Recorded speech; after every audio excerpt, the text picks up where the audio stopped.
இன்னைக்கான செய்தி என்ன அப்படின்னா, இன்னும் எவ்வளவு காலம் இருக்கிறது? இன்னும் எவ்வளவு காலம் இருக்கிறது?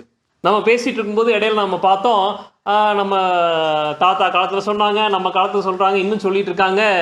எப்போ ஆண்டவர் வரப்போறார்? 2000 வருஷத்துக்கு முன்னாடி இதோ நான் சீக்கிரமாக வருகிறேன் அப்படின்னு சொல்லிட்டு போனவர் இன்னும் வரலையே. நமக்கு இன்னும் எவ்வளவு காலம் இருக்கிறது? கால தீர்க்க தரிசனத்தில் நாம் எங்க இருக்கிறோம் என்பதை தான் நாம் என்ன பண்ண போறோம், பார்க்க போறோம். நம்மளுக்கு நல்லாவே தெரியும், பைபிள் உள்ள கடைசி கால தீர்க்க தரிசனம் என்னது? கடைசி கால தீர்க்க தரிசனம், டைம் ப்ராஃபஸி.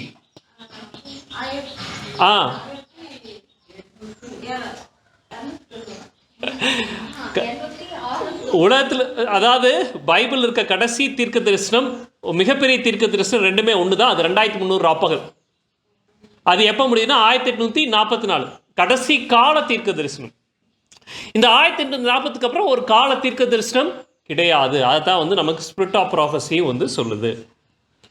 சரி, இதுக்கப்புறம் இருக்கிற முக்கியமான தீர்க்க தரிசனம் என்ன அப்படின்னா, மிருகத்தின் முத்திரை. மிருகத்தின் முத்திரை என்றால் என்ன அப்படின்னா, தேவனுடைய முத்திரை ஆகிய அவருடைய பிரமாணம் அவருடைய ஓய்வு நாளுக்கு விரோதமாக கொண்டு வரப்போகிற ஒன்று. அது என்ன அப்படின்னா சண்டே லா அப்படின்னு சொல்லி நம்ம எல்லாருக்கும் தெரியும். இனி நடக்க போகிற ஒரு முக்கியமான தீர்க்க தரிசன நிகழ்வு என்ன அப்படின்னா சண்டே லா. சண்டே லா வந்துருச்சுன்னா அதுக்கப்புறம் என்னதான்? வருகை தான். இப்போ இந்த சண்டேலா எவ்வளோ சமீபமாக இருக்குது அப்படிங்கிறத நம்ம பார்க்கணும். அதை நம்ம பார்த்துட்டோம் அப்படின்னா வருகை எவ்வளோ சமீபமாக இருக்குது அப்படிங்கிறத நம்ம தெரிஞ்சுக்கலாம். சரிங்களா? இந்த சண்டே லா அப்படிங்கிறது எப்போ வரும் அப்படின்னா, அதுக்கு முன்னாடி வெளிப்படுத்தல் 13ஆம் அதிகாரத்தில் என்ன நமக்கு சொல்லப்பட்டிருக்கு அப்படின்னா, இந்த அமெரிக்கா ஆட்டுக்குட்டி மிருகம் அமெரிக்கா என்ன பண்ணுன்னா, பூமியின் குடிகள் எல்லாம் மோசம் போக்கி முந்தின மிருகத்தை பின்பற்றும்படி செய்யும் அப்படின்னு சொல்லுது. அதனுடைய அர்த்தம் என்னன்னா, அமெரிக்கா தேசம் கடைசி காலத்தில் யார் சொல்கிறத கேட்கணும் அப்படின்னு சொல்லுமா? போப்பு மார்க்கம் சொல்வதை கேட்கணும் அப்படின்னு சொல்லும். சரிங்களா? அதுக்கு அது மாதிரியான நிகழ்வுகள் நடந்து கொண்டு இருக்கா? போப்பு மார்க்கம் என்ன சொல்லும்? சண்டே லான்னு சொல்லும். அவ்வளோதான், சிம்பிள். அது நமக்கு தெரியும். இப்போ அமெரிக்கா அது மாதிரி பேசிகிட்டு இருக்கா அப்படிங்கிறத நம்ம பார்க்கணும். சரி, முதல்ல போப் இந்த சண்டே லாவை பற்றி பேசுகிறாரா அப்படிங்கிறதையும் நம்ம பார்க்கணும். அவர் வந்து பேசுகிறார். 2015 லொடோட்டோ சி அப்படிங்கிற ஒரு புத்தகம் வந்து வெளியாகுது. அதில் போப் என்ன சொல்கிறாருன்னா, உலக சுற்றுப்புற சூழல் ரொம்ப கேடாயிட்டு இருக்கு, குடும்பங்கள் உடஞ்சிக்கிட்டு இருக்கு, இதெல்லாம் நம்ம சரி செய்யணும்னா ஞாயிற்றுக்கிழமை லீவ் வந்து விடணும். சரி, ஞாயிற்றுக்கிழமை லீவ் விடுறக்கும் உலகத்தில் இருக்கிற சுற்றுப்புற சூழல் பாதுகாக்கப்படுவதற்கு என்ன சம்மந்தம் அப்படின்னா, கொரோனா டைம்லலாம் வந்து ஃபேக்ட்ரியெல்லாம் ஃபங்க்ஷன் ஆகும்போது சுற்றுப்புற சூழல் வந்து அந்த பொல்யூஷன் வந்து கண்ட்ரோல் ஆச்சு. அது மாதிரி நம்ம வாரத்தில் ஒரு நாள் எல்லாத்துக்கும் லீவ் விடும்போது, ஃபேக்ட்ரியெல்லாம் க்ளோஸ் பண்ணும்போது என்ன ஆகுனா, கிளைமேட் வந்து பாதுகாக்கலாம், சுற்றுப்புற சூழலை பாதுகாக்கலாம், பொல்யூஷன் வந்து பாதுகாக்கலாம் அப்படின்னு சொல்லி ஒரு விளக்கம் கொடுக்குறாரு. அதுக்கப்புறம் வேறு என்ன சொல்கிறாருன்னா, அதே மாதிரி லீவ் விட்டு குடும்பங்களெல்லாம் வீடில் இருக்கும்போது, ஒன்றா இருக்கும்போது குடும்பமும் ஒன்றுபடும். அதனால் இந்த ரெஸ்ட்டுங்கிறது நிச்சயம் அவசியம் அப்படின்னு சொல்லி ரொம்ப ஆணித்தனமாக சொல்கிறார் சண்டே லாவை. சரி, இதை போப்பு தானே சொல்கிறாரு, என்ன அரசியல் தலைவர்கள் யாரும் சொல்லியே அப்படின்னு சொல்லி பார்த்தோம் அப்படின்னா, 2015க்கு அப்புறம் ஒரு கிளைமேட் சேஞ்சை பற்றின ஒரு கான்ஃபரன்ஸ் நடக்குது. அங்கே உலகத்தில் உள்ள அரசியல் தலைவர்கள்லாம் வராங்க. அங்கே வந்து அமெரிக்காவை சார்ந்த அரசியல் தலைவர் என்ன சொல்கிறாருன்னா, பாராளுமன்றத்தில் இருக்க ஒரு முக்கியமான அரசியல் நபர் என்ன சொல்கிறாருன்னா, சுற்றுப்புற சூழலை பாதுகாப்பதை குறித்து போப் நமக்கு ஒரு முன்னோடியாக இருக்கிறார். அவருடைய ஆலோசனை, விசேஷமாக லொடோட்டோ சி புத்தகத்தில் அவர் கொடுத்த ஆலோசனை வந்து ரொம்ப முக்கியமானது. அவர் நமக்கு ஒரு தலைவராக இருக்கிறார் இந்த காரியத்தில் அப்படின்னு சொல்கிறார். யார்? அமெரிக்காவினுடைய ஒரு முக்கியமான அரசியல் தலைவர். இதெல்லாம் நடந்துட்டுருக்கு. சரிங்களா? அதே மாதிரி போப் வந்து எல்லா மத தலைவர்களோடும் போய் சந்திக்கிறாரு. அமெரிக்கா பாராளுமன்றத்தில் போய் பேசுகிறாரு. அங்கே இருக்க 2 கட்சியினரும், இப்போ நம்ம ஊரில் பிஜேபி, காங்கிரஸ், ஏடிஎம்கே, டிஎம்கே இருக்கிற மாதிரி அங்கே ரிப்பப்ளிக்கன், டெமோக்ராட்னு இருக்குது. 2 கட்சியினர் என்ன பண்ணுறாங்கன்னா, போப் சொல்வதை ஏற்றுக்கிறாங்க. போப் சொல்வது சரியாக இருக்குது. அவர் என்ன பேசினார் அப்படின்னு பாராளுமன்றத்தில் பார்த்தா கிளைமேட் சேஞ்சை பற்றி பேசுகிறார். அப்போது அரசியல் ரீதியாகவும் மத ரீதியாகவும் எல்லாரும் யாரை பின்பற்றி போகிறாங்க? அப்போ எப்படி இந்த ஆட்டுக்குட்டி மிருகம் உலகம் அனைத்தையும் மோசம் போக்கி முந்தின மிருகத்தை பின்பற்றிபடி செய்யும் அப்படிங்கிறது நடந்துட்டுருக்கு. இது கடைசியில் என்ன ஆகும் அப்படின்னா, இன்னொரு ஆதாரம் இருக்குது. ப்ராஜெக்ட் 2025 அப்படின்னு சொல்லி ஒரு டாக்குமெண்ட் இருக்குது. இந்த டாக்குமெண்ட் வந்து ரிப்பப்ளிக்கன் பார்ட்டி, இந்த ரிப்பப்ளிக்கன் பார்ட்டிலேருந்து வந்தவர் தான் யார்? டொனால்ட் ட்ரம்ப், இப்போ இருக்கிற பிரசிடென்ட். இவங்க இந்த ப்ராஜெக்ட் 2025ங்கிற டாக்குமெண்ட் வச்சுருக்காங்க. அதில் வந்து இவங்க ஆட்சிக்கு வந்தால் என்னென்ன மாறுதல் பண்ணுவாங்க, இந்த நலத்திட்டம்னு சொல்லுவாங்க இல்லையா, நாங்கள் ஆட்சிக்கு வந்தால் இதை பண்ணுறோம், அதை பண்ணுறோம், இங்கே ஃப்ரீயாக கொடுக்குறோம், அதை நாங்கள் சலுகை பண்ணுறோம் அப்படின்னு சொல்லுவாங்க இல்லையா. அது மாதிரி ப்ராஜெக்ட் 2052ங்கிறது அவங்களுடைய ஒரு நலத்திட்டம். அதில் என்ன திட்டம் வச்சுருக்காங்கன்னா, சண்டே லான்னு ஒரு திட்டம் வச்சுருக்காங்க. சண்டே லான்னு என்ன பண்ணியிருக்காங்க, ஒரு திட்டத்தை வச்சுருக்காங்க. இந்த ப்ராஜெக்ட் 2025 இருக்கிற விஷயம் எல்லாம் ட்ரம்ப் வந்து ஃபாலோ பண்ணுறாரு. அப்போ அதெல்லாம் ஃபாலோ பண்ணுற நிச்சயமாக அதையும் என்ன பண்ணுவாங்க, அவங்க செய்வாங்க அப்படிங்கிறத தெரிஞ்சுக்கலாம். அப்போது அது ரொம்ப வருஷத்துக்கு முன்னாடியே இந்த சண்டேலா விஷயம் இருந்துகிட்டே இருக்குது உலகத்தில். ஆனால் 2015 பார்த்தீங்க அப்படின்னா ரொம்ப அதுக்கான முயற்சிகள் உலகத்தில் வேகமாக நடந்து கொண்டு இருக்கிறது. இன்னும் எவ்வளோ வருஷத்தில் வரும்னு நமக்கு தெரியாது. இப்படி கொரோனா எப்படி திடீர்னு வந்தது, எல்லாம் நல்லா இருந்த மாதிரி இருந்தது, அமைதியாக உலகம் போயிட்டு இருந்தது. திடீர்னு என்ன ஆயிடுச்சு, கொரோனா வந்துச்சு, நம்ம எல்லாம் அடைக்கப்பட்டோம். அது மாதிரி என்ன வரும், திடீர்னு என்ன வரும், சண்டேலா வரும். அப்போ எவ்வளோ சமீபமாக இருக்கிறோம் என்றால் மிக சமீபமாக இருக்கிறோம். அது எவ்வளோன்னு நான் காலம்லாம் சொல்ல, அது 2026, 27 அப்படியெல்லாம் நான் எதுவும் காலம் சொல்லலை. ஏன்னா பைபிள் அப்படி சொல்ல, எலன் ஒயிட் அப்படி சொல்ல, நம்ம காலத்தை குறிக்க கூடாது. ஆனால் நிகழ்வுகளை பார்த்து ரொம்ப சமீபம் அப்படிங்கிறத புரிஞ்சுக்கணும். இதில் இன்னொரு முக்கியமான விஷயம், ட்ரம்ப் என்ன சொல்கிறாருன்னா, ஸ்டேட்டையும் சர்ச்சையும் பிரித்து வைக்கணும்னு சொல்கிறாங்க. ஆனால் என்னோட ரிலீஜன் வந்து ஒயிட் ஹவுஸில் வரும் அப்படிங்கிறார். இந்த சர்ச்சு ஸ்டேட்டு கான்செப்டை நம்ம புரிஞ்சுக்கணும். யூரோப்பில் போப்பு இருண்ட காலத்தில் என்ன பண்ணார் அப்படின்னா, அரசியல் அதிகாரத்தை பயன்படுத்தி சபை சொல்கிறதா, கத்தோலிக்க சபை சொல்கிறதான் கேட்கணும் அப்படின்னு சட்டம் போட்டார். அதுக்கு விரோதமாக யாராவது பிரசங்கம் பண்ணாவோ இல்லை பைபிள் வச்சுருந்தாவோ என்ன பண்ணுவாங்க, கைது பண்ணுவாங்க, இது பண்ணுவாங்க, கொடுமைப்படுத்துவாங்க. இந்த கொடுமைக்கு பயந்து தான் அங்கிருந்து ஐரோப்பாவிலேருந்து கிறிஸ்தவர்கள் வந்து அமெரிக்காவுக்கு வந்து அமெரிக்கா தேசம் உருவாச்சு. அந்த கொடுமைகள்லாம் பார்த்ததுனால தான் அமெரிக்கா தேசத்தை உருவாக்கும் போது சபையும் அரசாங்கமும் பிரிஞ்சிருக்கணும், சர்ச்சும் ஸ்டேட்டும் பிரிஞ்சிருக்கணும் அப்படின்னு ஒரு சட்டம் போட்டாங்க. இப்போ வரைக்கும் அந்த சட்டம் இருக்குது அமெரிக்காவில். அப்படின்னா என்ன அர்த்தம்னா, தனி மனித சுதந்திரம், மத சுதந்திரம். மத சுதந்திரம்னா யார் வேணால் எந்த மதத்தை வேணால் என்ன பண்ணலாம், ஃபாலோ பண்ணலாம், அந்த மதத்தை பரப்பவும் செய்யலாம்.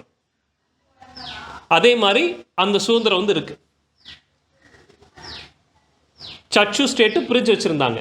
இப்போ சர்ச்சு ஸ்டேட்டு ஒன்றானா என்ன ஆகும், சர்ச்சு வந்து ஸ்டேட்டோடைய அரசாங்கத்தோடைய பவரை யூஸ் பண்ணி நீ இதைத்தான் பண்ணணும், நீ இந்த நாளில் தான் தொழுகை பண்ணணும், இந்த தெய்வத்தை தான் கும்பிடணும் அப்படின்னு என்ன பண்ணுவாங்க, சொல்லுவாங்க. இப்போ ட்ரம்ப் என்ன பண்ணி சொல்லிட்டு இருக்காருன்னா, சர்ச்சு ஸ்டேட்டு பிரிஞ்சிருக்கக்கூடாது, ஒன்றாகணும்னு சொல்லிட்டு இருக்கார். இது வந்து ஆதாரப்பூர்வமான விஷயம். ஏன் ஆதாரப்பூர்வமான விஷயங்களை மட்டும் சொல்கிறேன்னா, நிறைய பேர் என்னென்னமோ கற்பனையாக ட்ரம்ப் அது பண்ணார் இது பண்ண என்னென்னமோ சொல்லிட்டு இருக்காங்க, சண்டையெல்லாம் வந்துடுது அப்படின்னு என்னென்னமோ தவறான கருத்துக்களை சொல்லிட்டு இருக்காங்க. நான் சொல்வது எல்லாமே ஆதாரப்பூர்வமான விஷயங்கள். உங்களுக்கு ஏதாவது சந்தேகம் இருந்தால் கூட நான் பின்னாடி அந்த வீடியோ டாக்குமெண்ட்ஸ் எல்லாம் உங்களுக்கு சொல்கிறேன். அப்போ இது எல்லாத்தையும் பார்க்கும்போது என்ன தெரியுது அப்படின்னா, சீக்கிரமாகவே சண்டையில் என்ன பண்ண போகுது, வரப்போகுது அப்படிங்கிறத நாம் புரிஞ்சுக்கலாம். சரி, இந்த சண்டையெல்லாம் வருது அப்படின்னா நம்ம என்ன ஆயத்தத்தை செய்யணும், அதுக்கு முன்னாடி இந்த சண்டையெல்லாம் வந்தால் என்னென்ன நடக்கும் அப்படிங்கிறத நம்ம புரிஞ்சுக்கலாம். ரொம்ப அழகாக சந்தியா வந்து அந்த காரியங்களை வந்து சொல்லும்போது நான் ரொம்ப சந்தோஷப்பட்டேன். ஏன் அப்படின்னா இதுதான் இந்த காலத்துக்கான சத்தியம். இந்த சத்தியங்களை தான் நம்ம ரொம்ப ஆராயணும், ரொம்ப நம்ம அதை குறித்து தியானித்து நம்ம ஆயத்தமாகணும். சரி, மற்ற 24ஆம் அதிகாரத்துக்கு வருவோம். அதில் பார்த்தீங்க அப்படின்னா 6வது வசனம் வாசிங்க.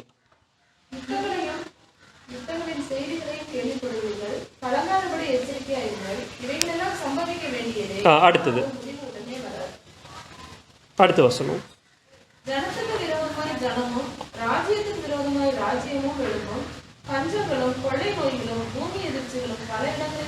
இப்போ பாருங்கள், இதெல்லாம் நம்ம பார்த்துட்ருக்கோம், இந்த செய்தி கேட்குறோம். இப்போ அங்கே எங்கேன்னு நம்ம கேள்விப்பட்டோம், அங்கே பாலஸ்தீன் இஸ்ரேல்னு கேள்விப்பட்டோம், யுக்ரைன் ரஷ்யான்னு கேள்விப்பட்டோம். இப்போ கடைசியில் இந்தியா பாகிஸ்தான் வந்துருச்சு, கிட்ட வந்துருச்சு. யுத்தத்தின் செய்தி கேள்விப்படுறோம், கொள்ளை நோயை பார்க்குறோம், எல்லாமே நடந்துட்டுருக்கு. இதுக்கப்புறம் ஒரு முக்கியமான விஷயம் நடக்கும். என்ன அப்படின்னா 9வது வசனம்.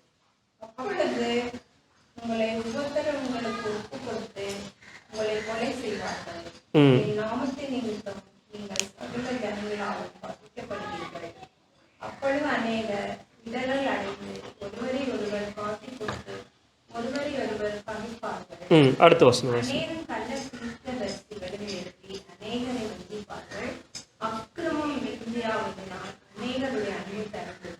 ம் அவ பாருங்க, 9வது வசனத்திலிருந்து நம்ம கவனிக்க வேண்டிய ஒரு முக்கியமான வசனங்கள் இந்த வசனங்கள் தான் இனி நடக்க போகுது. உங்களை உபத்திரத்துக்கு ஒப்பு கொடுத்து உங்களை என்ன பண்ணுவாங்க? கொலை செய்வார்கள். என் நாமத்து நிமித்தம் நீங்கள் சகல ஜனங்களாலும் பகைக்கப்படுவீர்கள். இப்போ ஒரு டைம் வரும் எதிர்காலத்தில், அந்த டைம் வரும்போது எல்லா ஜனமும் நம்மளை என்ன பண்ணும்? பகைக்கும். அது எந்த காலம்னா சண்டேலா டைம். மிருகத்தின் முத்திரையாக சண்டேலா டைம் வரும்போது உலகம் என்ன பண்ணும்? நம்மளைய பகைக்கும். எப்படி ஆதி கால கிறிஸ்துவர்களை ரோம அரசாங்கம் வந்து கொலை பண்ணுச்சு, யூத தலைவர்கள் கொலை பண்ணாங்க, அவ்வளோ நெருக்கடி இருந்தது. அதே மாதிரி ஒரு நெருக்கடி என்ன பண்ணுது? கடைசி காலத்தில் வரும். இப்போ ஆண்டவர் வந்து ரொம்ப தெளிவாக நமக்கு இங்கே காரியத்தை வெளிப்படுத்துகிறாரு. உபத்திரம் கடைசி காலத்தில் நமக்கு இருக்குது. அநேகர் இடர்கள் அடைவாங்க. அநேகர் இடர்கள் அடைவாங்கன்னா சத்தியத்தில் இருக்கவங்களும் என்ன பண்ணுவாங்க? பின்வாங்கி போயிடுவாங்க. வெளியே இருக்கவங்க மட்டும் கிடையாது, சத்தியத்தில் இருக்கவங்களும் என்ன பண்ணிடுவாங்க? பின்வாங்கி போயிடுவாங்க. அநேக கள்ள தீர்க்கதரிசி எழும்பி அநேகரை வஞ்சிப்பார்கள். இன்றைக்கி நம்ம சர்ச்சில் நல்ல சத்தியங்களை நம்ம கேட்குறோம். நாளைக்கு இங்கேயே ஏதாவது ஒரு தப்பான உபதேசங்கள் வருவதற்கான வாய்ப்பு இருக்குது. கள்ள உபதேசங்கள் வருவதற்கான வாய்ப்பு இருக்குது. அப்படியே கடைசி காலத்தில் நடக்கும். பிசாசனுடைய வஞ்சகம் வெளியே மட்டும் இருக்காது, சபைக்கு வெளியே மட்டும் இருக்காது, சபைக்குள்ளே என்ன இருக்கும்? அப்போ யாராவது அப்படி தப்பான உபதேசம் பண்ணாங்கன்னா நம்ம என்ன பண்ணிடணும்? விழிச்சுக்கணும். நம்ம ஏமாந்துடக்கூடாது. சரிங்களா? அடுத்தது, அக்கிரம் மிகுதினால் அநேகருடைய அன்பு தணிந்து போகும். குடும்பத்திலே என்ன பண்ணுவாங்க அப்படின்னா, மகனுக்கு பிள்ளைக்கு விரோதமாக பெற்றோர்கள் திரும்புவாங்க, பெற்றோருக்கு விரோதமாக பிள்ளைகள் திரும்புவாங்க. நீ என்ன சண்டையெல்லாம் அது இதுன்னு சொல்லிட்டு இருக்க, கவர்மெண்ட்லேருந்து எதாவது வந்து நம்மளை எதாவது பண்ணிட போகிறாங்க, முதல்ல வீட்டு விட்டு போ அப்படின்னு சொல்லி என்ன ஆகும்? குடும்பங்கள் இதெல்லாம் நடக்கும். அநேகருடைய அன்பு தணிந்து போகும். இதெல்லாம் நடக்கும். எல்லாம் நடக்கிற போது ஆண்டவர் சொல்கிறாரு, முடிவு புரிந்து நிலை நிற்பவனே ரட்சிக்கப்படுவாங்க. கடைசி வரைக்கும் நீ உண்மையாக இருக்கணும். நீ விரட்டப்பட்டாலும் சரி, அவமானப்படுத்தப்பட்டாலும் சரி, நிந்திக்கப்பட்டாலும் சரி, சிறைச்சாலையில் போடப்பட்டாலும் சரி, உபத்திரப்படுத்தப்பட்டாலும் சரி, ஏன் கொலை செய்யப்பட்டாலும் சரி, நீ கடைசி வரைக்கும் என்ன பண்ணணும்? உண்மையாக இருக்கணும். உண்மையாக இருக்கணும் தான் ரட்சிப்பு. இப்போது இது மாதிரி ஒரு மிகப்பெரிய ஒரு காலம் இருக்குது. இதை நம்ம எப்படி எதிர்கொள்ள போகிறோம் அப்படிங்கிறதான் ஒரு கேள்வி. சரி, எவ்வளோ காலம் இருக்குது, இன்னும் எவ்வளோ காலம் இருக்குது அப்படின்னு பார்த்தா நமக்கு தெரியல. அது கொஞ்சம் காலம் தான் அப்படின்னு நம்ம புரிஞ்சுக்கலாம். கொஞ்சம் வருஷம்தான். அது அடுத்த வருஷமாக இருக்கலாம், இல்லை அதுக்கு அடுத்த வருஷமாக இருக்கலாம், இல்லை எப்போ வேணா இருக்கலாம், நமக்கு தெரியல. கொஞ்சம் காலம் தான் இருக்குது. இனி நான் என்ன பண்ணணும்? இப்படி ஒரு இக்கட்டு இருக்கே, நான் என்ன பண்ணணும்? நான் எப்படி ஆயத்தமாகணும்? இதுதான் நம்ம முன்னாலே இருக்கிற மிகப்பெரிய ஒரு கேள்வி. ஏன்னா நம்மளுடைய பலத்தினால் நம்ம இதை மேற்கொள்ள முடியாது, இதை ஃபேஸ் பண்ண முடியாது. நமக்கு ஒரு சூப்பர் பவர் தேவைப்படுது. பரலோகத்திலிருந்து நமக்கு ஒரு வல்லமை தேவைப்படுது. அந்த வல்லமை இருந்தால் தான் நம்ம என்ன பண்ண முடியும்னா எதிர்கொண்டு நிற்க முடியும். சரி, இந்த வல்லமை எப்படி பெற்றுக்கொள்வது அப்படிங்கிறத நம்ம தெரிந்து கொள்வதற்கு நம்ம அப்போஸ்தலர் புஸ்தகத்துக்கு போகணும். அப்போஸ்தலர் புஸ்தகத்துக்கு போனீங்க அப்படின்னா சீஷர்கள் ஒருமனப்பட்டு ஜபிக்கிறாங்க. அப்போஸ்தலர் 2ஆம் அதிகாரத்தில் நம்ம வாசிக்கிறோம். சீஷர்கள் என்ன பண்ணுறாங்க அப்படின்னா, முதல் வசனத்தை வாசிப்போம். இல்லைம்மா, முதல் வசனத்தை வாசிப்போம். அதாவது முதல் அதிகாரத்தில் 8வது வசனத்தை வாசிங்க. முதல் அதிகாரத்தில் 8வது வசனம்.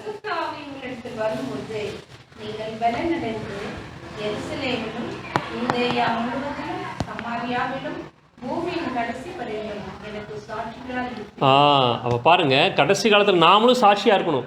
எப்போ சாட்சியாக இருக்கணும்? உபத்திரம் வரும்போது, கொலை வரும்போது நம்ம இயேசுக்காக சாட்சியாக நிற்கணும். அப்படி சாட்சியாக இருக்கணும்னா அப்படின்னா நம்ம பலன் நமக்கு வேணும். பரலோகத்திலிருந்து ஒரு புது பலன், புது வல்லமை வேணும். அந்த வல்லமை எப்படி வரும்னா, பரிசுத்த ஆவி உங்களிடத்தில் வரும்போது நீங்கள் பலனடைந்து. அப்போ நமக்கு ஒரு புது பலன், புது வல்லமை வேண்டும் என்றால் யார் நம்மிடத்தில் இறங்கி வரணும்? பரிசுத்த ஆவி இறங்கி வர வேண்டும். இறங்கி வந்து நம்ம பலத்தை பெற்றுக்கொண்டாதான் நம்ம என்ன பண்ண முடியும்னா உலகமெங்கும் சாட்சியாக இருக்க முடியும். இதில் அந்த பலத்தை பெற்றுக்கொள்ளலை அப்படின்னா என்ன பண்ண முடியாது? சாட்சியாக இருக்க முடியாது. நம்ம நினைப்போம் நிற்போன்னு, நம்ம விழுந்துருவோம். பேதுரு அப்படி தான் சொல்கிறாரு, யார் வேணால் விட்டு போகலாம், ஆண்டவரே நான் உங்களை விட்டு போக மாட்டேன் அப்படிங்கிறார். என்ன பண்ணுறாரு? 3 தடவை மறுதளிக்கிறார். அப்போ நம்முடைய சுய பலத்தை, சுய அறிவை சார்ந்து இருக்கக்கூடாது. நமக்கு தேவ ஆவியானவருடைய பலன், தேவ ஆவியானவருடைய வல்லமை தேவை. இப்போ அதைத்தான் நம்ம நாடணும் இந்த காலத்தில். ஐயோ இப்படி நடக்குமா இப்படி நடக்குமான்னு யோசிச்சுட்டே பயந்துட்டே இருந்தால் முடியாது. அதனால வசனம் சொல்கிறது, இவைகள் நடக்கும், கலங்காதபடிக்கு எச்சரிக்கையாக இருங்கள். நீங்கள் எச்சரிக்கையாக இருக்கணும்னு தான் சொல்கிறாரு கடவுள் தவிர உங்களை பயப்படுத்தணும்னு சொல்கிறது கிடையாது. இந்த பிரசங்கமுமே இதெல்லாம் நடக்கும் அப்படின்னு சொன்னால் நீங்கள் எச்சரிக்கையாக இருக்கணும்னு தான் சொல்லப்படுதே தவிர நீங்கள் பயந்து கலங்கணும் அப்படின்னு சொல்லப்படலை. ஓகேங்களா? ஏன்னா எவ்வளோ உபத்திரம் வந்தாலும் ஆண்டவர் என்ன பண்ணுவார், நம்ம அதை எதிர்கொள்ள பலன் தருவார். சரி, ஆவியானவரை பெற்றுக்கொள்வதற்கு என்ன தகுதி, எப்படி பெற்றுக்கொள்வது? உங்கள் எல்லாருக்கும் நல்லா தெரிந்த சத்தியம்தான், நீங்களே சொல்லலாம். பாவ மன்னிப்பு. முதல் விஷயம் என்னன்னா, தேவனுக்கும் நமக்கும் தடையாக இருப்பது பாவம். அந்த பாவத்தை எடுத்து வச்சோம் அப்படின்னா தேவன் நம்மோடு என்ன பண்ணுவார், நெருங்கி வருவார். தேவனுடைய வல்லமையை பெற்றுக்கொள்ளலாம். முன்மாறி பின்மாறி அனுபவம்னு இருக்கு. முன்மாறி அப்படின்னா என்ன, பின்மாறினா என்னன்னா மலை. முன்மாறினா விதை விதைக்கப்பட்டு அதுக்கப்புறம் பெய்கிற ஒரு மலை. அந்த மழை பெஞ்சாதான் விதை உயிர் பெற்று முளைச்சி வரும். பின்மாறி அப்படின்னா அந்த பயிர் வளர்ந்து முதிர்ச்சி அடைகிற அந்த ஸ்டேஜுக்கு முன்னாடி ஒரு மழை பெய்யணும். அப்படி மழை பெஞ்சாதான் அறுவடைக்கு அந்த பயிர் ஆயத்தமாகும். இதான் முன்மாறி பின்மாறி. ஆவியானவரும் சபைக்கிட்ட முன்மாறி பின்மாறி போல வரார். சத்தியத்தின் விதை 2000 வருஷத்துக்கு முன்னாடி அப்போஸ்தலர்கள் விதைக்கிறாங்க. அப்படி விதைக்கப்படும் போது அது உயிர் பெற்று வருவதற்கு ஆவியானவர் இறங்கணும். அப்படிதான் ஆவியானவர் பெந்தெகோஸ்தே நாளில் இறங்கினார்.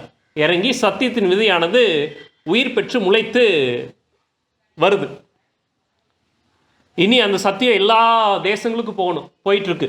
கடைசி காலத்தில் அந்த கடைசி ஊழியத்தை முடிப்பதற்கு ஆண்டவர் என்ன பண்ணுவார்னா, பின்மாரியை பொழிஞ்சு சபை அந்த பின்மாரியை பெற்றுக்கொண்டு ஆவியானவர் வல்லமையை பெற்றுக்கொண்டு வல்லமையாக ஊழியம் செஞ்சு, எப்படி முன்மாரியில் ஆயிரக்கணக்கானவர் வந்தாங்களோ அது மாதிரி பின்மாரியில் என்ன பண்ணுவாங்க, ஆயிரக்கணக்கான சபையில் சேருவாங்க. அப்போது சபையினுடைய ஆரம்பத்திலும் சபையினுடைய முடிவு வரலாற்றிலும் பெய்யக்கூடிய ஆவியானவர் அபிஷேகம் தான் முன்மாரி பின்மாரி. இது சபையில். ஆனால் தனிப்பட்ட வாழ்க்கையில் முன்மாரி பின்மாரி இருக்கு. அதை பற்றி நீங்கள் நல்லா படிக்கணும்னா இந்த புத்தகத்தில் 13ஆம் அத்தியாயத்தை படிங்க, பின்மாரிங்கிற அத்தியாயத்தை படிங்க. அதில் என்ன சொல்லப்பட்டிருக்குன்னா, தனிப்பட்ட மனிதனுடைய வாழ்க்கையில் முன்மாரி மனமாற்றத்தை உண்டு பண்ணும், பின்மாரி கிறிஸ்துவின் குணத்தை உண்டு பண்ணும். ஆவியானவர் பாவியாக இருக்கிற ஒரு உள்ளத்தில் ஆவியானவர் உணர்த்தும் போது அவன் தன்னுடைய பாவத்தை விட்டுட்டு என்ன பண்ணுறான்னா கிறிஸ்துவை ஏற்றுக்கொண்டு வரான். இதான் முன்மாரின் அனுபவம். சத்திய விதை விதைக்கப்பட்டு உயிர் பெற்று என்ன பண்ணுறான், மனம் மாறி வரான். வரவன் என்ன பண்ணும், அணுதுனும் என்ன பண்ணும், ஆவியானவரை பெற்றுக்கொண்டு அணுதுன்னு என்ன பண்ணும், சத்தியத்தில் வளரணும். அணுதுனும் ஆண்டவர் என்ன பண்ணுவார், பாவத்தை உணர்த்துவார் இல்லைங்களா? இப்போ 100 பாவம் இருக்குது, ஒரே நாளில் 100 பாவத்தை உணர்த்துவாரா? கிடையாது. ஒரு பாவத்தை என்ன பண்ணுவார், ஃபஸ்ட்டு ரிவீல் பண்ணுவார். இன்றைக்கி அதை நான் விட்டோடனே அடுத்த நாள் என்ன பண்ணுவார், இன்னொரு பாவத்தை வெளிப்படுத்துவார். இப்படி நான் என்ன பண்ணணும், ஆவியானவருக்குள்ளாக வளரணும். வளர்ந்து ஒவ்வொரு நாளும் பாவத்தை அகற்றி அகற்றி அகற்றி என்னுடைய பாத்திரத்தை வெறுமையாக்கி வச்சுருக்கணும், ரெடியாக வச்சுருக்கணும்.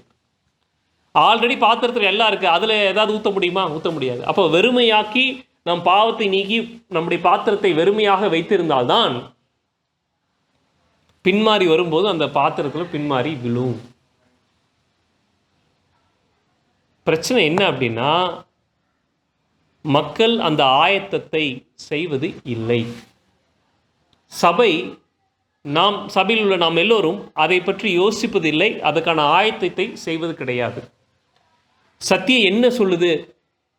எல்லாத்துலேயுமே என்னுடைய வாழ்க்கை எப்படி இருக்கணும், தனிப்பட்ட வாழ்க்கை எப்படி இருக்கணும், ஊழிய வாழ்க்கை எப்படி இருக்கணும், என்னுடைய உடை எப்படி இருக்கணும், என்னுடைய ஆகாரம் எப்படி இருக்கணும், என்னுடைய பேச்சு எப்படி இருக்கணும், எல்லாவற்றையும் நான் என்ன பண்ணணும், வேதத்தில் தேடணும். தேடி ஆராய்ந்து அதன்படி நான் செய்ய விருப்பம் உள்ளவனாக இருந்தால் தான் நான் என்ன பண்ண முடியும், என் வாழ்க்கையில் பாவத்தை எடுத்து போட முடியும். ஆனால் இன்றைக்கு தன்னை மாற்றிக்கொள்ள யாருக்கும் விருப்பம் கிடையாது. நான் இப்படியே இருக்கேன், கடவுள் என்னை இப்படியே ரசிக்கணும் அப்படிங்கிற ஒரு எண்ணம் இருக்குது.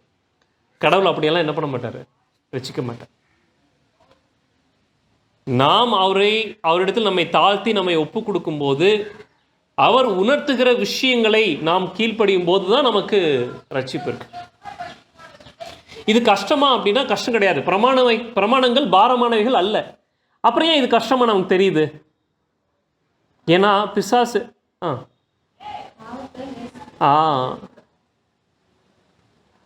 ஏன் அப்படின்னா, பாவம் நமக்கு நல்லதாக தெரியுது, பரிசுத்தமாக இருப்பது நமக்கு ஏதோ கஷ்டமாக தெரியுது. அது என்னென்னா நமக்குள்ள இருக்க சுபாவம் தான்.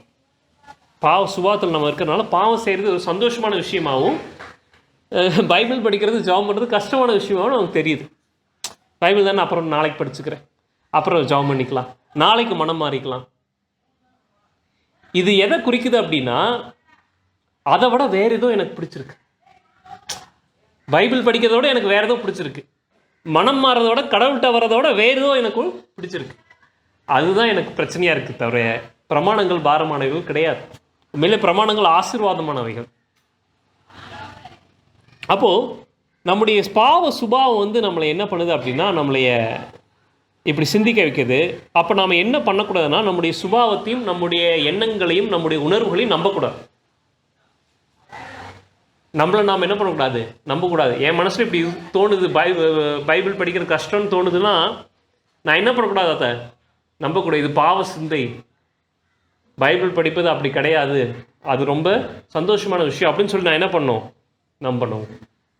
ஆண்டவர்கிட்ட அதுக்காக ஜெபிக்கணும். ஆண்டவரே, எனக்குள்ள இப்படிப்பட்ட உணர்வுகள், சிந்தனைகள், பலவீனங்கள் இருக்குது, இதை மேற்கொள்ள எனக்கு உதவி புரியுங்க, எனக்கு படிக்கிறதுக்கான வாய்ப்புகளை ஏற்படுத்தாங்க அப்படின்னா ஆண்டவர் வந்து அந்த வாய்ப்பை ஏற்படுத்தி தருவார்.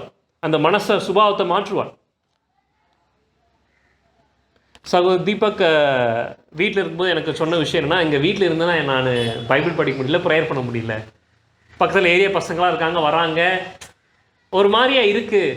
நான் எங்காவது போய் ஆண்டவரை பற்றி தெரிந்து கொள்ளணும்னு நான் நினைக்கிறேன். அப்போ அதுக்கப்புறம் தான் நான் விசாரித்து பார்க்கும்போது இந்த ஒரு இடம் இருந்தது, ஒரு நல்ல இடம். நான் அப்புறம் ஃபோன் பண்ணி கேட்டு ஓகே நீங்கள் போங்கன்னு சொல்லி அனுப்பிச்சேன். அங்கே போன பின்னாடி அவர் சொன்ன விஷயம் என்ன அப்படின்னா, ஆண்டவர் என்னை நல்ல இடத்துல கூட்டிகிட்டு வந்திருக்காரு, இங்கே ஃபோனை வாங்கி வச்சிட்றாங்க, நினச்சாலும் ஒன்றும் பண்ண முடியாது, ஒன்று பைபிள் படிக்கணும், ஊழியம் பண்ணணும், இல்லை வேறு எதாவது வேலை பண்ணணும், வேறு எதுவும் பண்ண முடியாது. அப்போ என்ன, ஏன் இதை நான் சொல்ல வரேன்னா, நாம் வாஞ்சியாக இருக்கும்போது கடவுள் நம்ம பாவம் செய்யாதபடிக்கு சில வாய்ப்புகளை, சந்தர்ப்பங்களை, சூழ்நிலையை அமைச்சு தருவார். அதுக்கு நாம் ஒப்பு கொடுக்குறவங்களா இருக்கணும், வாஞ்சி நமக்கு இருக்கணும்.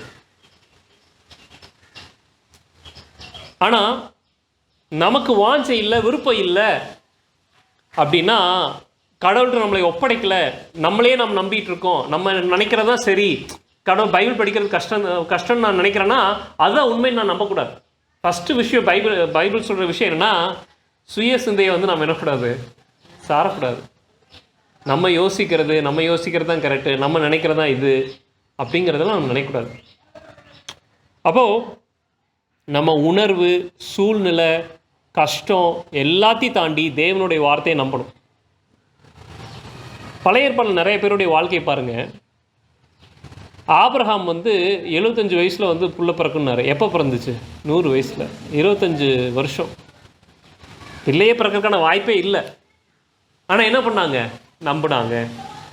தாவீதை 17-18 வயசு அபிஷேகம் பண்ணியாச்சு சாமுவேல். ஆனால் எப்போ ராஜாவானார்? 30 வயசில் ராஜாவானார். யோசேப்புக்கு சின்ன வயசுலேயே கனவு கொடுத்துட்டாரு, நீ தான் பெரிய ஆளாக வருவேன்னு. ஆனால் அவர் என்ன ஆனார்? கடைசியில் அடிமையாக விற்கப்பட்டு ஜெயிலுக்கு போனார். ரொம்ப வருஷம் கழிச்சு தான் என்ன பண்ணுறாரு, அங்கே ஆண்டவர் உயர்த்துறார். மோசேக்கு ஆண்டவர் வந்து பெரிய அழைப்பு தான் கூட்டு வந்தார். ஆனால் எத்தனை வருஷம் அவர் வனாந்தரத்தில் இருந்தார்? 40 வருஷம். சில சமயம் ஆண்டவர் நம்மளை வனாந்தரத்தில் விடுவார், சிறைச்சாலையில் வைப்பார், அடிமையாக விற்கப்படுவோம். ஆனால் அது எல்லாமே நம்ம நன்மைக்கு தான். அது எல்லாமே நன்மைக்கு தான். சில அவமானங்கள், கஷ்டங்கள், ஓய்நாளை கடைபிடிப்பதுனால சில கஷ்டம் வரும், உண்மையாக இருப்பதுனால சில அவமானங்கள் வரும், நன்மை செய்வதனால நம்ம பாடு அனுபவிப்போம். ஆனால் அது எல்லாமே நன்மைக்கு தான். தாவீது ஸ்ட்ரைட்டாக ராஜாவாக்கியிருந்தா பெருமை வந்திருக்கும் தாவீதுக்கு. யோசேப்புக்கு ஸ்ட்ரைட்டாக உயர்த்தியிருந்தா பெருமை வந்திருக்கும். ஆண்டவர் ஒருவனை உயர்த்துவதற்கு முன்பாக அவனை தாழ்த்துவார். நான் தான் உனக்கு எல்லாம் அப்படிங்கிறத புரிய வச்சுட்டு தான் என்ன பண்ணுவார், உயர்த்துவார். தாவீதுடைய அந்த சவுல்னால் விரப்பட்ட அனுபவத்தில் தாவீது கர்த்தரோடு நெருங்கி ஜீவிச்ச எழுதுகிற சங்கீதம் தான் எல்லா சங்கீதமும். பெரும்பாலான சங்கீதம் என்னதான், ஓடும்போது எழுதுன சங்கீதம் தான். அதனால தான் அவ்வளோ வல்லமை இருக்காது. படிக்கும்போது நமக்கு அவ்வளோ ஆறுதல் கிடைக்குதுன்னா, யாருமே இல்லை, கடவுள் தான் எல்லாம் அப்படின்னு அவர் இருந்த காலத்தில் எழுதின விஷயங்கள். அதெல்லாம் உயர்த்தின பின்னாடி என்ன பண்ணார் தாவீது? பாவம் பண்ணார். சில சமயம் இந்த பாவ உலகத்தில் கஷ்டங்கிறது நல்லது தான். உயர்த்தும் போது நமக்கு நம்ம மேலே நம்பிக்கை வந்துடும். நம்மளே ஒரு பெரிய ஆள் நம்ம நினச்சிருவோம். அதனால் சில கஷ்டங்களை ஆண்டவர் என்ன பண்ணுறாரு, அனுமதிக்கிறார். அப்போ இது எல்லாம் நம்ம புரிஞ்சுக்கணும்னா நம்ம வேதத்தை ஆராயணும். ஆண்டவர் ஏன் கஷ்டம் இருக்குது, ஏன் பாடுகள் இருக்குது அப்படின்னு நம்ம ஆராயும் போது நமக்கு உணர்த்துவார், ஓ இதனால தான் ஆண்டவர் அனுமதிச்சிருக்காரு. அப்போ இவ்வளோ வருஷம் அவங்க போராடினாங்க, நம்ம வாழ்க்கையிலும் போராட்டங்கள் இருக்கலாம், நம்ம பொறுமையாக இருப்போம். தேவனுடைய பிரமாண பாரமானவைகள் அல்ல அப்படின்னு வசனம் சொல்லுது. அப்போ நமக்கு அப்படியெல்லாம் தோணுதுன்னா நம்ம பாவ சுபாவத்தில் இருக்கோம். ஆண்டவரை இந்த சுபாவத்தை மாற்றுங்க. ஆண்டவர் நிச்சயமாக அதுக்காக இது பண்ணுவார், அவர் பண்ணுவார்னு சொல்லி நாம் விசுவாசிக்கணும். அவருடைய சித்தத்தின்படி எதை கேட்குறோமோ அதை பெற்றுக்கொண்டு என்ன பண்ணணும், விசுவாசிக்கணும். அப்போ இப்படி ஒரு ஆவிக்குரிய போராட்டம் இருக்குது. சும்மாலாம் பாவத்திலேருந்து வர முடியாது. பிசாசு உங்களை சும்மாலாம் விட்டுற மாட்டோம். நம்ம நினைப்போம், ஆனால் பிசாசு என்ன பண்ண மாட்டான், விட மாட்டான். ஆனால் பிசாசை எதிர்த்து நில்லுங்கள், அவன் உங்களை விட்டு ஓடி போவான்னு வசனம் சொல்லுது. அப்போ நாம் பிசாசை எதிர்த்து நிற்கிறவர்களாக நாம் இருக்கணும். இந்த ஒரு போராட்டம் நமக்கு இருக்குது. இந்த போராட்டத்தை கிறிஸ்துவோடைய வல்லமையினால் நாம் ஜெயிக்கணும். அப்படி ஜெயிக்கும்போது பாவம் எல்லாம் நம்ம வாழ்க்கையிலேருந்து போகும். பின்மாறை பெற்றுக்கொள்வதற்கு நம்முடைய பாத்திரம் தகுதியானதாக இருக்கும். அதை பெற்றுக்கொண்டோன்னா எதைக்கும் பயப்படாமல் நம்ம போய் ஆண்டோருக்காக நிற்போம். முன்மாறை பெற்றுக்கொண்ட அப்போஸ்தலர்கள் ஆண்டோருக்காக நிற்கிறாங்க, இரத்த சாட்சியாக மறிக்கிறாங்க. விசேஷமாக 5ஆம் அதிகாரத்தில், அப்போஸ்தலர் 5ஆம் அதிகாரத்தில் 41வது வசனத்தை வாசிங்க.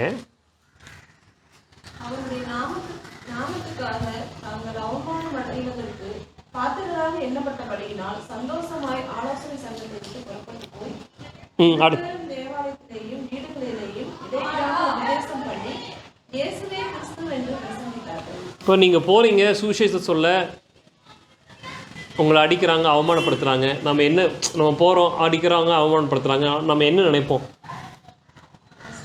என்ன கஷ்டமாக ஆண்டவரை இப்படி அனுபவிச்சிட்டிங்களே அப்படின்னு நமக்கு ஒரு துக்கமாக இருக்கும். ஆனால் இவங்க என்ன பண்ணுறாங்க, அதை பாக்கியமாக என்றாங்க. ஆண்டவருக்காக நல்லா ட்ரெஸ் பண்ணிட்டு போய் நின்று பேசினா பாக்கியம், அடித்து அனுப்புறது என்ன பாக்கியம். ஆனால் அவங்க அதை பாக்கியமாக என்னன்றாங்க. ஏன்னா அந்த அளவுக்கு கிறிஸ்துவனுடைய அன்பை அவங்க உணர்ந்தாங்க. உணர்ந்ததுனால என்னன்னா அவருக்காக நான் கஷ்டப்படுறதே சந்தோஷம் அப்படிங்கிற ஒரு மனநிலைக்கு அவங்க வந்துட்டாங்க. எந்த அம்மாவும் தன் பிள்ளைக்காக கஷ்டப்படுறது ஒரு இதாக நினைக்க மாட்டாங்க, சந்தோஷமாக தான் நினைப்பாங்க. தனக்கு சாப்பாடு இல்லைனாலும் என் பிள்ளை சாப்பிடணும், தனக்கு ட்ரெஸ் இல்லைனாலும் பிள்ளை ட்ரெஸ் போடணும், புது ட்ரெஸ் போடணும்னு தகப்பன் நினைப்பார். அன்பு இருக்கிற இடத்துல அப்படிப்பட்ட அதாவது தியாகம் செய்து சந்தோஷப்படுற எண்ணம் இருக்கும்.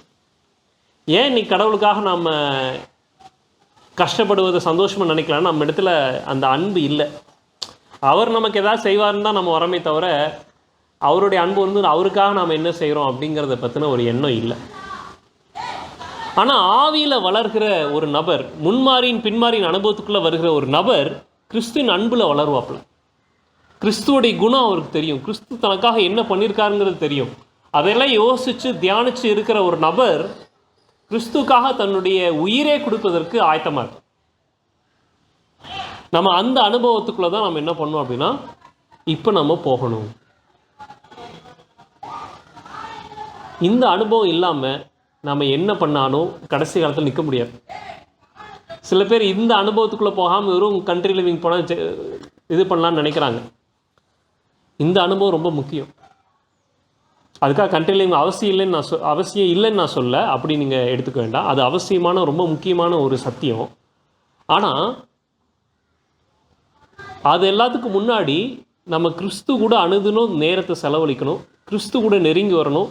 கிறிஸ்து நம்ம வாழ்க்கையில் உணர்த்துகிற பாவத்தை நம்ம எடுத்து போட்டு அவரோடு நெருங்கி ஜீவிக்கணும். அந்த விசுவாசம், அந்த அன்பு, சத்தியத்துக்கு கீழ்ப்படிதல், இது எல்லாம் வளரணும் நம்ம வாழ்க்கையில். அதுதான் நம்ம பெற்றுக்கொள்ள வேண்டிய மிக முக்கியமான அனுபவமாக இருக்குது. சரி, அப்போது பலன் அடைவது பரிசுத்த ஆவினால் கிடைக்குது. பரிசுத்த ஆவி கிடைப்பது எப்படி கிடைக்குது? பாவ அறிக்கை செய்வதன் மூலியமாக. சரிங்களா, அது நம்ம பார்த்தோம். இரண்டாவது விஷயம் என்ன அப்படின்னா, தெரிந்த சத்தியத்தில் உண்மையாக இருக்கணும். நமக்கு என்ன சத்தியம் இருக்கோ அதில் நம்ம என்ன பண்ணணும், உண்மையாக இருக்கணும். ஒருவேளை உண்மையாக நிற்க முடியல அப்படின்னா நம்ம அதிக நேரத்தை கிறிஸ்துவோடு செலவழிக்கணும். அதிக நேரம் ஜெபிங்க, அதிக நேரம் வேத செலவழிங்க. ஒருவேளை உங்களால் முடியல அப்படின்னா ஆண்டவர்கிட்ட கேளுங்க. ஆண்டவர் அது மாதிரி வாய்ப்புகளை ஏற்படுத்தி தருவார். அது மாதிரி வாய்ப்புகளை என்ன பண்ணுவார், ஏற்படுத்தி தருவார். அந்த சந்தர்ப்பங்களை ஏற்படுத்தி தருவார். எப்பப்பெல்லாம் வாய்ப்பு இருக்குதோ உங்களை மாதிரியே ஒரு வாஞ்சையுள்ள நபர்களோடு சேர்ந்து ஜபிங்க, வேத வாசிங்க. அது ரொம்ப ஆசீர்வாதமாக இருக்கும். ஏன்னா நம்ம இந்த கடைசி காலத்தில் ஒருவரை ஒருவர் நாம் என்ன பண்ண வேண்டியதுன்னா தாங்க வேண்டியதாக இருக்குது. ஜபத்திலும் வேத வாசிப்பிலும் தாங்கி நம்ம முன்னேறி போக வேண்டிய ஒரு காலகட்டத்தில் நாம் இருக்கிறோம். சரி, இந்த சண்டேலாம் வந்தால் இவ்வளோ பெரிய உபத்திரவம் இருக்குது, நாம் அதில் நிற்கணும் அப்படின்னா ஆவியானவர் வல்லமை பெற்றுக்கொண்டா நிற்போம். ஆவியானவர் பலப்படுத்தி நம்மளை பயன்படுத்துவார். எங்கே போகணும், எப்படி பேசணும். ஆண்டே சொல்கிறாருல, நீதிமன்றத்துக்கு முன்பாக போகும்போது என்ன சொல்லுவீங்க, நீங்கள் பயப்படாதீங்க. ஆவியானவர் என்ன பண்ணுவார், உணர்த்துவார். ஆவியான் உணர்த்துவார், ஆவியான் மலை நடத்துவார். நம்ம பண்ண வேண்டிய விஷயம்லாம் நம்ம பாத்திரத்தை வெறுமையாக வச்சு நம்ம அவருக்குள்ளே நம்ம இருந்தால் போதும். நம்ம பயப்பட தேவை கிடையாது. அன்பிலே பயம் இல்லை. எவ்வளோ உபத்திரம் வந்தாலும் நம்ம என்ன பண்ணலாம், ஆண்டவருக்காக நிற்கலாம். சரிங்களா?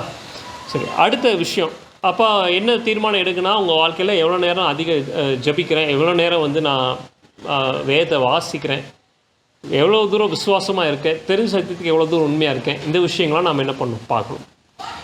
அடுத்த ஒரு முக்கியமான காரியம் வந்து மத்தேயு 24 சொல்லப்பட்டிருக்கு. மத்தேயு 24 15வது வசனம்.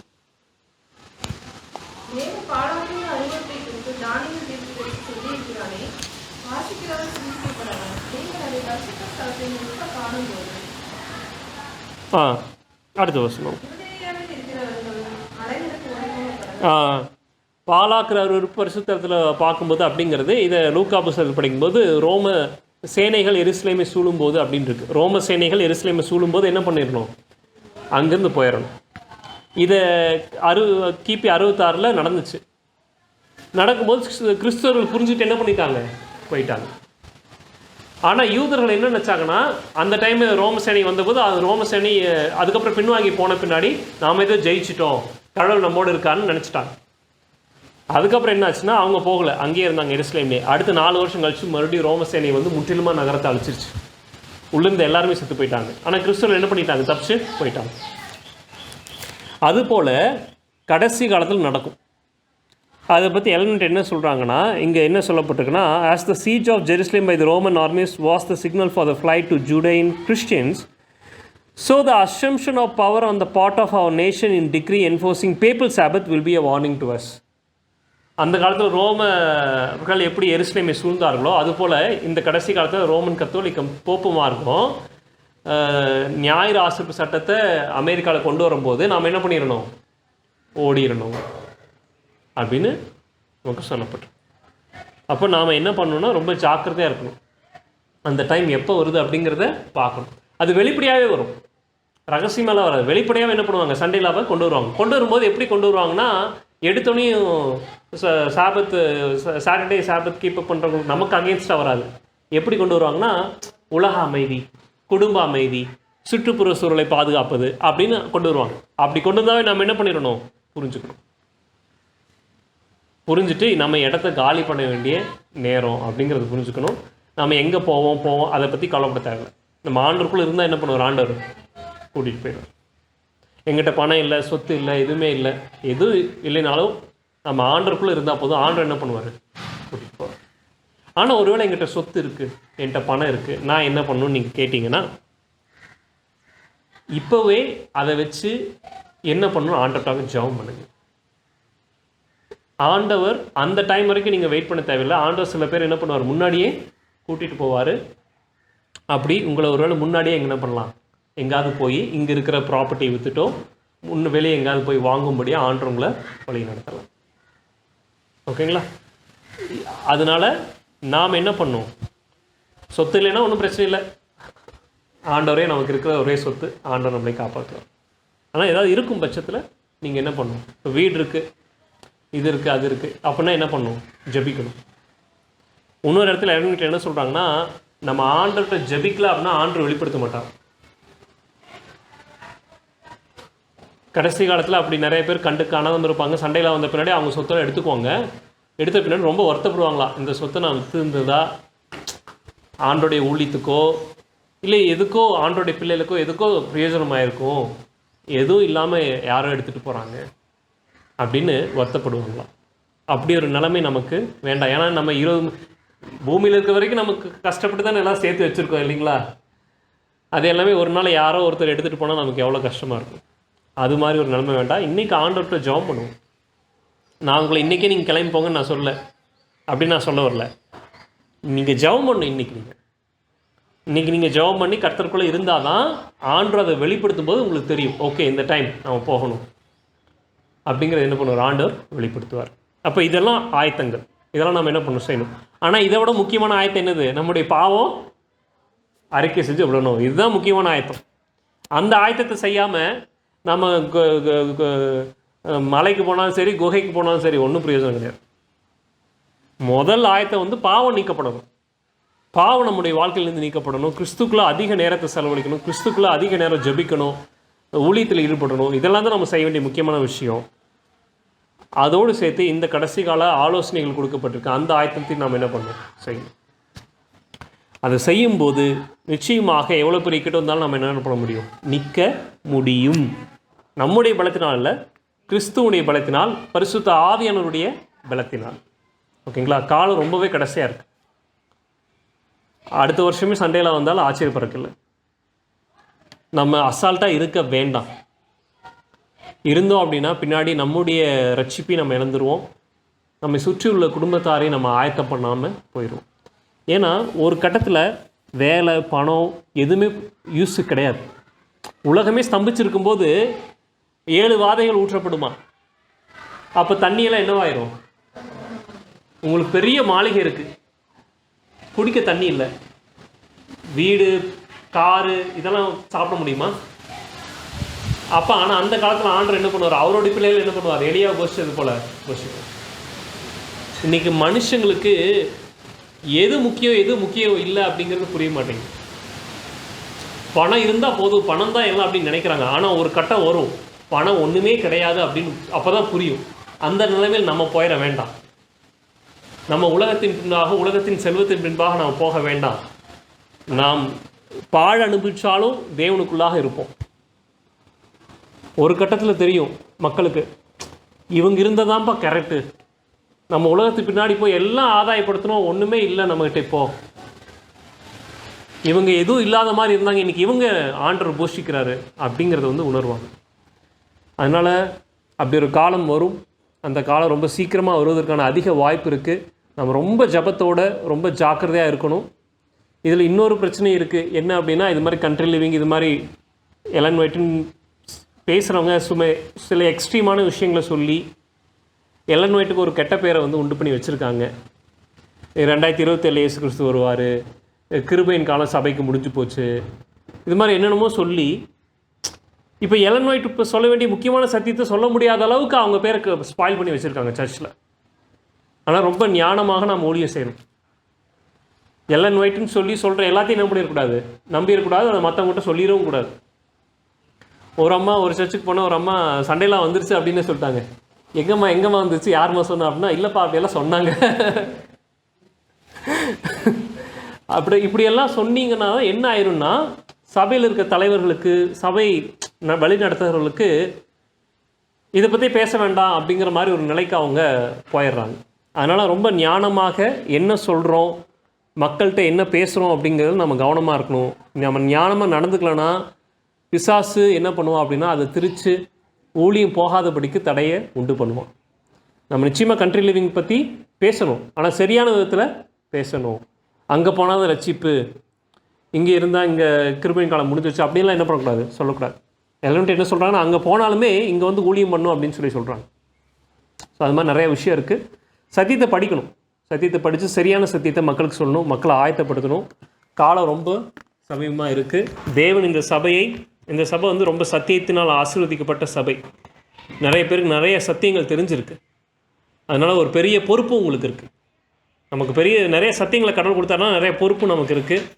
அதனால் அந்த பொறுப்பை உணர்ந்து தேவனுக்குள்ளாக வளருவோம். தேவனை நம்மை ஆயத்தப்படுத்துவார், நம் மூலியமாக அநேகரை ஆயத்தப்படுத்துவார். ஆமென்.